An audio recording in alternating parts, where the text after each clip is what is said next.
Hi friends, Suma cooking ಚಾನಲ್ಗೆ ಸ್ವಾಗತ. ಇವತ್ತಿನ ರೆಸಿಪಿ ಸಿಹಿ ಕುಂಬಳಕಾಯಿ ಪಲ್ಯ. ಇದು ದೋಸೆಗೂ ತಿನ್ಬೋದು, ಚಪಾತಿಗೂ ತಿನ್ಬೋದು. ವಿಡಿಯೋ ಇಷ್ಟ ಆದರೆ ಲೈಕ್ ಮಾಡಿ. ಈಗ ಇದಕ್ಕೆ ಬೇಕಾಗುವ ಪದಾರ್ಥಗಳು: ಬೀನ್ಸು ಮತ್ತು ಸಿಹಿ ಕುಂಬಳಕಾಯಿನ ಚಿಕ್ಕದಾಗಿ ಹೆಚ್ಚಿಟ್ಕೊಂಡಿದ್ದೀನಿ. ಈ ಥರ ಸಣ್ಣದಾಗಿ ನೋಡಿ ಹೆಚ್ಚಿಟ್ಕೊಂಡಿದ್ದೀನಿ.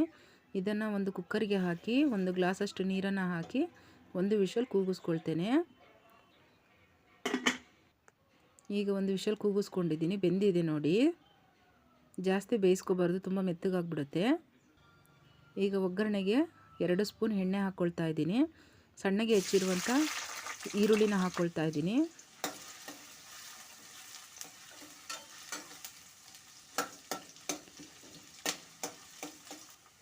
ಸಣ್ಣಗೆ ಹೆಚ್ಚಿರುವಂಥ 3 ಟೊಮೊಟೊನ ಮಿಕ್ಸ್ ಮಾಡ್ಕೊಳ್ತಾ ಇದ್ದೀನಿ.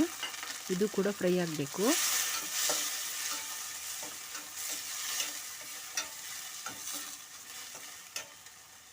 ಈಗ ನಾನು ಇದಕ್ಕೆ ಸ್ವಲ್ಪ ಉಪ್ಪನ್ನು ಸೇರಿಸ್ಕೊಳ್ತಾ ಇದ್ದೀನಿ, ಟೊಮೊಟೊ ಮೆತ್ತಗಾಗಬೇಕು ಅನ್ನೋ ಕಾರಣಕ್ಕೆ.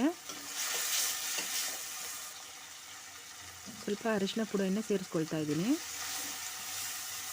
ಅರ್ಧ ಟೀ ಸ್ಪೂನಷ್ಟು ಖಾರದ ಪುಡಿ, ಖಾರನ ನೋಡಿಕೊಂಡು ಹಾಕಬೇಕು ನೀವು. 1 ಸ್ಪೂನಷ್ಟು ಗರಂ ಮಸಾಲ ಹಾಕ್ಕೊಳ್ತಾ ಇದ್ದೀನಿ.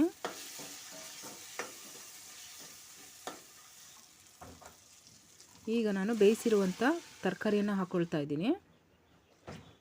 ಇದಿಷ್ಟನ್ನು ಮಿಕ್ಸ್ ಮಾಡ್ಕೊಳ್ತೀನಿ.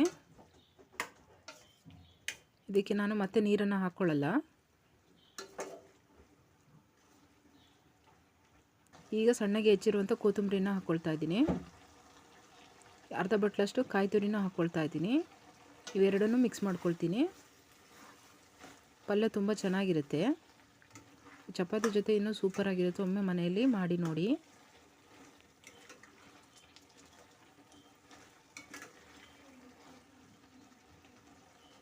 ಈಗ ನಾನು ಇದಕ್ಕೆ ಸ್ವಲ್ಪ ರುಚಿಗೆ ತಕ್ಕಷ್ಟು ಉಪ್ಪನ್ನು ಹಾಕ್ಕೊಳ್ತಾ ಇದ್ದೀನಿ. ಆಗಲೇ ಸ್ವಲ್ಪ ಟೊಮೊಟೊಗೆ ಹಾಕಿದ್ದೆ, ಹಾಗಾಗಿ ನೀವು ನೋಡಿಕೊಂಡು ಹಾಕಬೇಕು.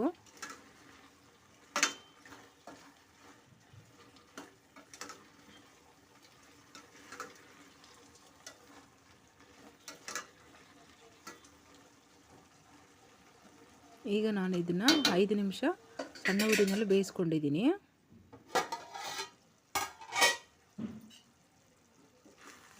ನೋಡಿ, ತುಂಬ ಚೆನ್ನಾಗಾಗಿದೆ. ಕುಂಬಳಕಾಯಿ ನಾವು ತಿಂತಾಯಿದ್ದೀವಿ ಅಂತ ಅನಿಸಲ್ಲ, ಆದರೆ ಹುಣಸೆಹಣ್ಣು ಹುಳಿ ಮಾತ್ರ ಹಾಕ್ಕೋಬಾರ್ದು, ತುಂಬ ಸ್ವೀಟ್ ಆಗಿಬಿಡುತ್ತೆ. ವಿಡಿಯೋ ಇಷ್ಟ ಆದರೆ ಲೈಕ್ ಮಾಡಿ, ಶೇರ್ ಮಾಡಿ, ಕಮೆಂಟ್ ಮಾಡಿ. ನನ್ನ ಚಾನಲ್ನ ಯಾರೆಲ್ಲ ಸಬ್ಸ್ಕ್ರೈಬ್ ಮಾಡ್ಕೊಂಡಿಲ್ಲ ಪ್ಲೀಸ್ ಸಬ್ಸ್ಕ್ರೈಬ್ ಮಾಡ್ಕೊಳ್ಳಿ.